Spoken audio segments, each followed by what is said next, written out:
Want to turn off the passcode on your Apple Watch? By turning this off, you will need to enter a code every time you wear your watch.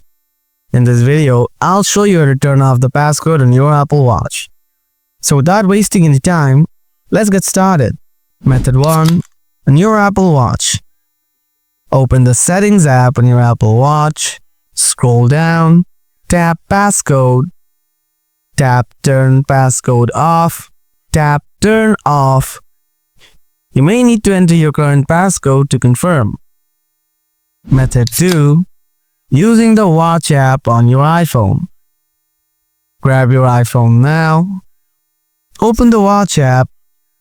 Make sure you are in the My Watch tab at the bottom of the screen. Scroll down and tap on Passcode. It will ask you to unlock your Apple Watch. So unlock your Apple Watch first. Then tap Turn Passcode Off from your iPhone. Now tap Turn Off Passcode Lock from the pop-up.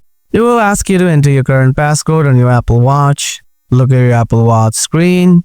Enter your passcode. And that's it. That's how you can turn off the passcode on your Apple Watch. Hope you found this video useful.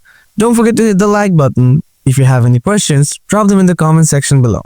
Thanks for watching. See you in another video. Goodbye for now.